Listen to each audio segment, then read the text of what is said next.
Good evening, viewers, and welcome to another episode of Afterthoughts. I'm Nadeem Kader. This evening, my guest is Major General Muniruzzaman, retired, President, Bangladesh Institute of Peace and Security Studies. He has added another feather this January, I just came to know. He's also the chairman of Global Military Council on Climate Change. So we have, I think, somebody who can discuss on length and breadth on many interesting issues. We'll start off with the security issues as he's an expert on that. Welcome to the program, General. Thank you. As just before the start of the program, we were discussing that the government of Prime Minister Sheikh Hasina has crossed 4 years and is now its final year before elections.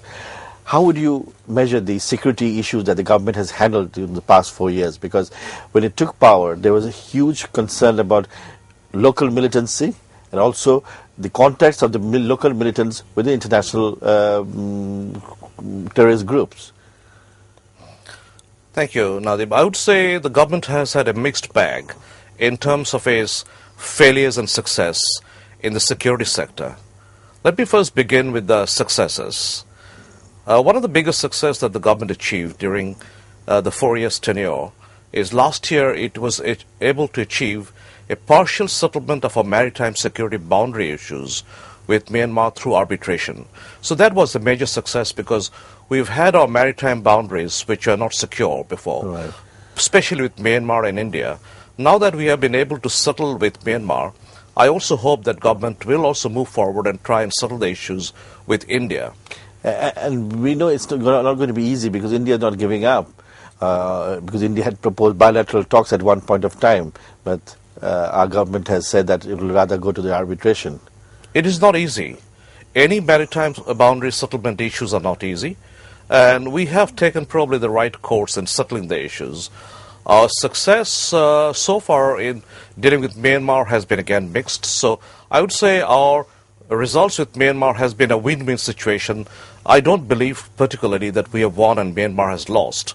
In fact, both countries have won because we have been able to settle the maritime boundary issues amicably, Absolutely. by which we are now able to also gain some of the energy resources that lie under the water in those areas. Right. The second issue that I would like to flag is that the government has also taken major steps in re-equipping the armed forces, including the Army, Navy, and the Air Force. And I see that there are major weapons procurement plans in action. Some have already been done, and the government on the way. Yeah, the government is again taking a trip to Russia, I think this week. This week, yes. Where it's expected that $1 billion worth of weapon purchases will be made. So therefore, I see the government has taken steps to bring in fresh and more modern equipments for its armed forces. So that is another success of the government.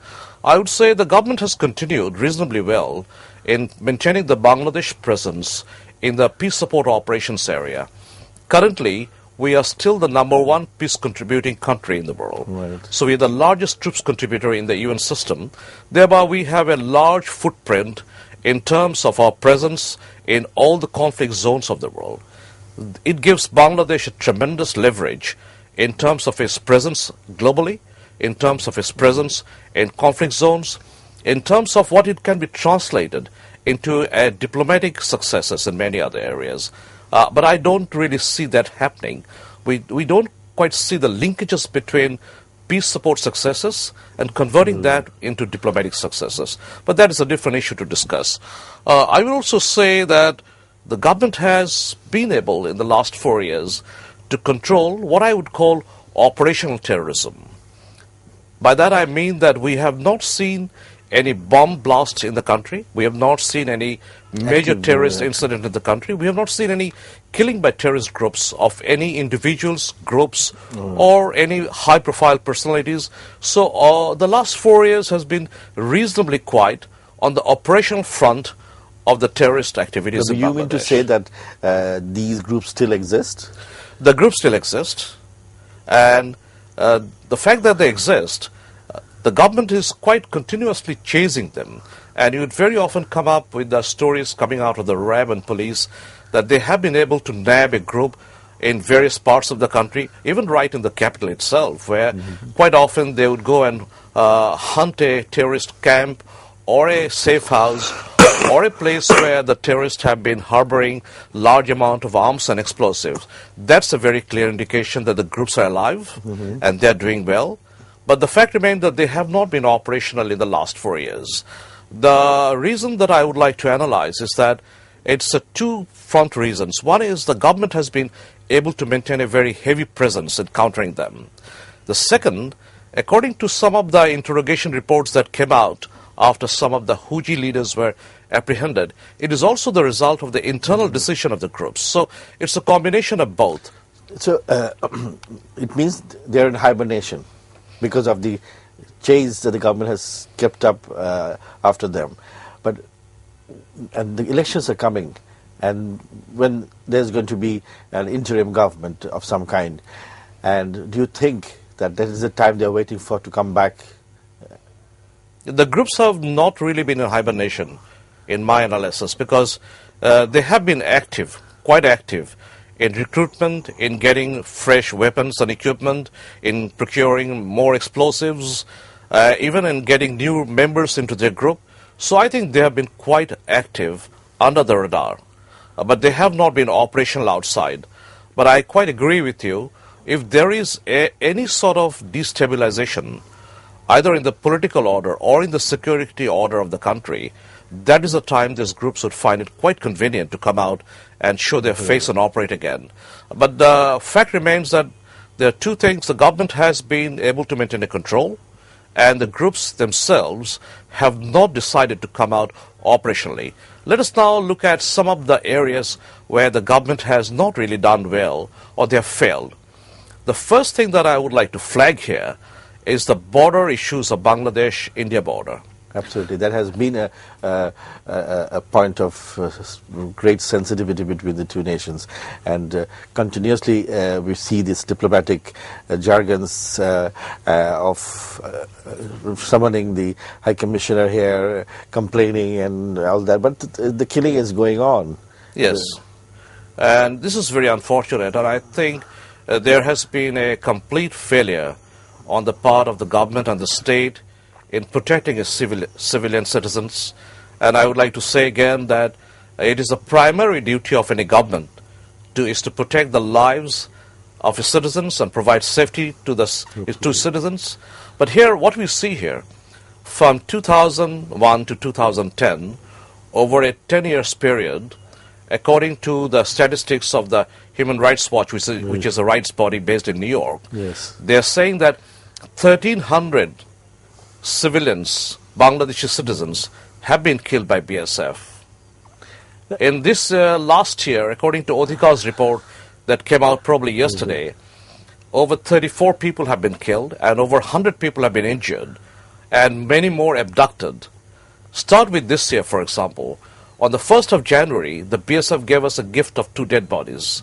On the 2nd of January, we had again 2 Bangladeshi citizens killed by BSF, and 4 more were abducted the next day.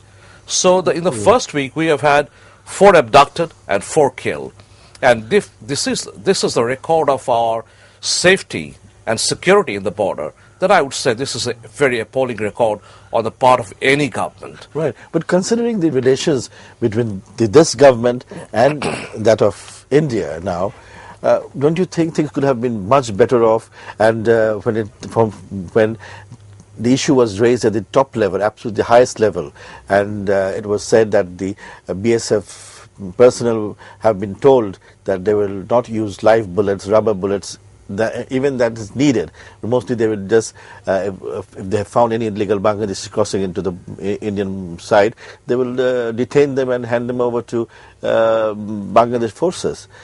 So why do you think that New Delhi is not giving the attention that is needed, and as a result, as you are saying, the performance of the government is appalling, but the government is trying. It cannot go to Delhi and or it cannot order the BSF to stop this. It has to do from the Indian side.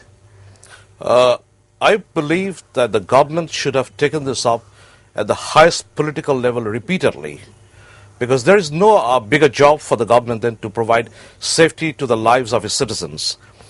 I understand what you say, that there has been assurance right from the highest political body in India, including the Indian Prime Minister, declaring in Bangladesh during the visit that there will not be any more killing in the border. Absolutely. But even after that, it has continued without any change. Right. But I don't see the Bangladesh government has taken up steps in a very forceful manner with the Indian government saying... Well, what can it do besides summoning the High Commissioner and issuing protests letters? We should call for a bilateral meeting between the two highest level of the government.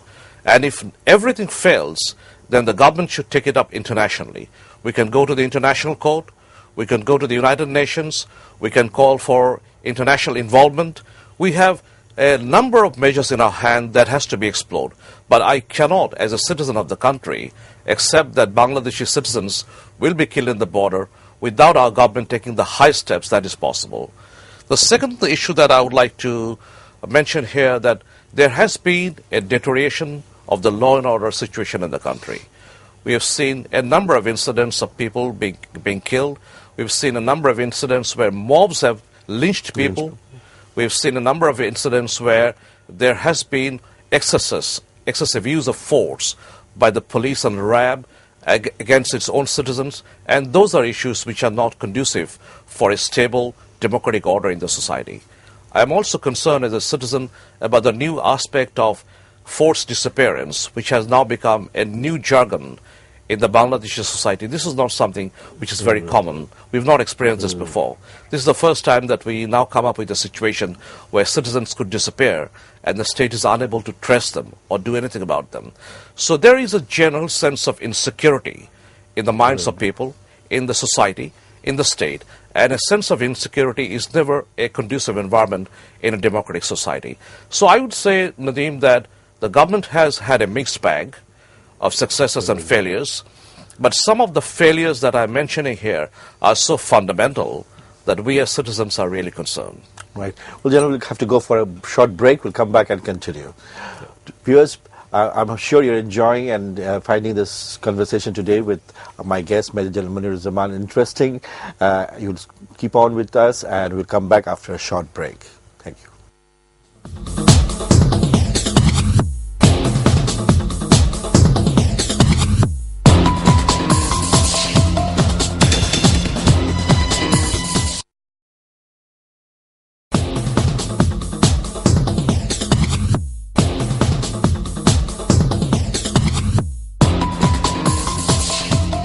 Viewers, welcome back to Afterthoughts. I'm Nadeem Kadir, and my guest today is Major General Munir Zaman, retired, and he's the president of the Bangladesh Institute of Peace and Security Studies.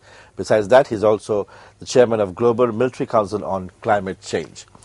So, General, we will move on to other issues, but just before that, before we went for the break, you mentioned about certain issues of concern of personal security, I mean, the security for the common citizens of Bangladesh that the government used to had failed to provide.